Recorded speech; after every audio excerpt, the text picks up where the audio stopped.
Hey guys, how's it going, and welcome to the next edition of the Tech Q&A here on BigBadroid, where I answer all your questions. And if you have any questions that need to be answered, hit me up in the comment section down below, or else you can hit me up on my social media. The links to all my social media will be down in the description. So without any further ado, let's jump right into it.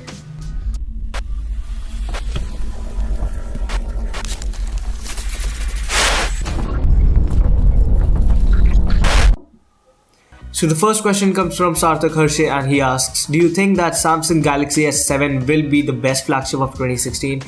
You know what, to be true, looking at the pace at which technology is evolving, especially smartphone tech, my forecasting says that within the end of this year, let's say by November or December, or might be even earlier than that, there might be a phone which might come for half of the price of the Galaxy S7 and might be equal to or even better than that. And you know what, you never know. It's too early for me to decide, or for anyone to decide, if Galaxy S7 will be the best flagship of this year. So the next question comes from Tams Houset, and he asks how to make quality videos and get subs. It's funny you ask me that question, because this guy himself has a channel on YouTube, and he's on YouTube for what? Almost about a year, not even a year yet.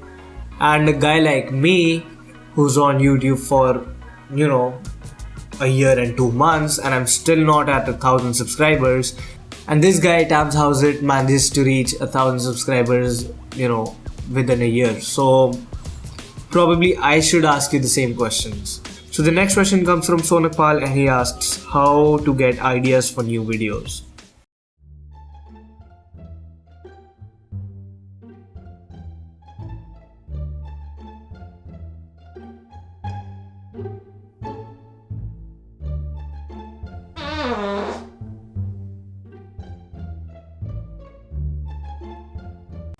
The next question comes from Manav Arora, and he asks why PC gaming over console. Well, various reasons. A console cannot really be modified, but a PC can definitely be modified. Not every game out there can be played on a console, but every game out there can definitely be played on a PC.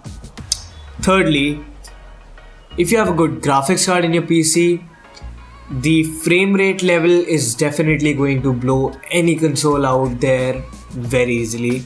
So, considering my GTX 960 itself, I get a solid 100 plus FPS when I'm playing Call of Duty Black Ops 3, and as compared to a PS4 and an Xbox One in Call of Duty Black Ops 3, it tops out at just about 80 to 90 frames per second. So that's a reason. Yeah, another reason, which I believe is a pretty strong reason, is Steam. And if you don't know what Steam is, you're probably a console gamer.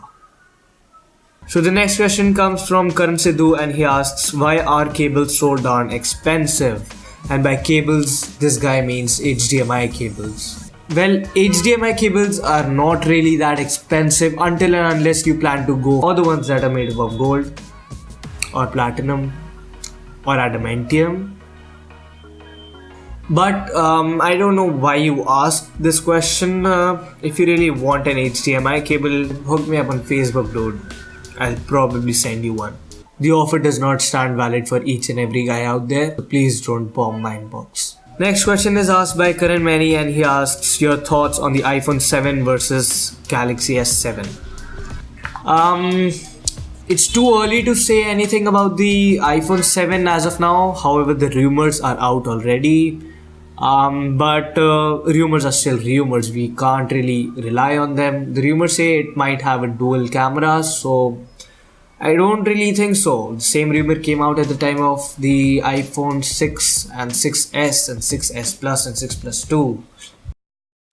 So I can't really rely on these rumors as of yet.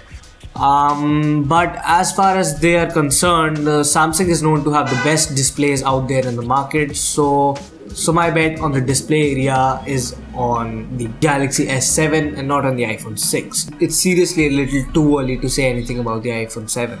So the next question comes from Rahul Bagdai, and he asks, what's your reaction to Samsung bringing back the MicroSD card expansion. Totally unexpected, but definitely worth it. And iPhone to remove headphone jack, and do we need source in iPhones?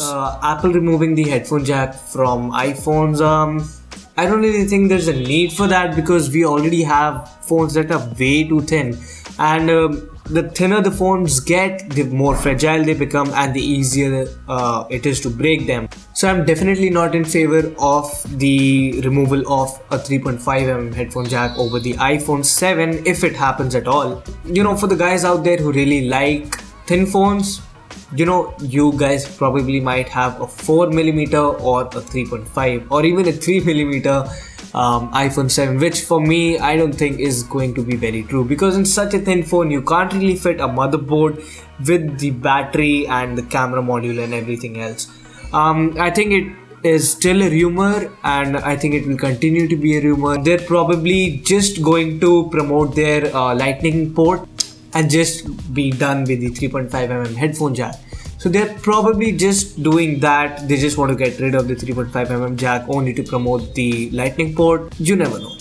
I'm definitely not in favor of that because not a lot of products will be launched specifically for the iPhone 7 users.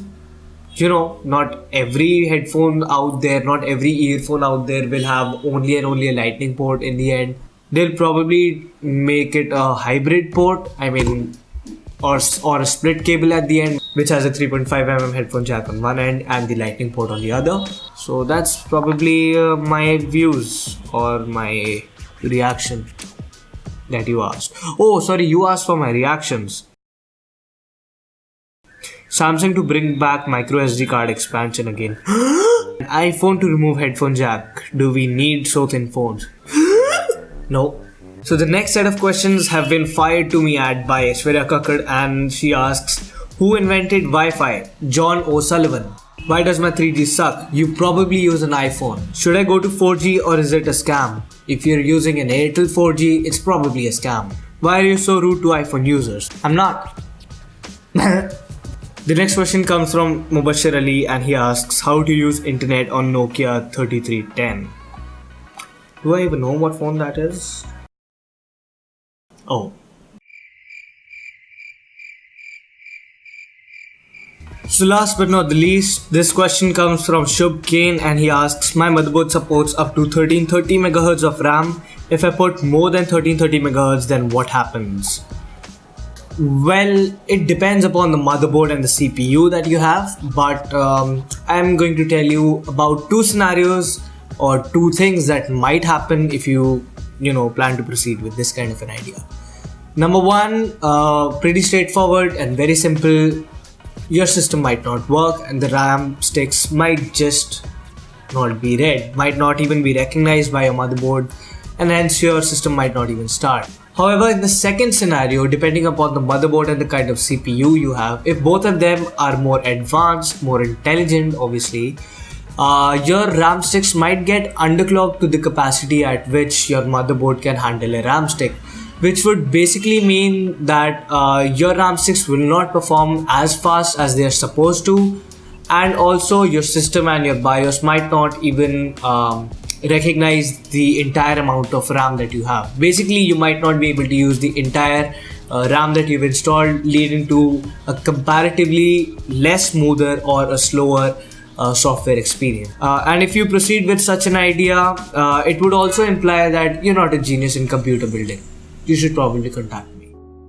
So that's it with this video, guys. I hope you enjoyed, and if you did, make sure to give this video a big thumbs up. Also share this video with a friend so that they can enjoy too. Also subscribe to my channel if you haven't already, and also ask your friends to do so. And again, if you have any other question that needs to be answered, hit me up down in the comment section below, or else you can hit me up on my social media. The links to my social media will be down in the description. So that's it for this video, guys. I'll see you guys later.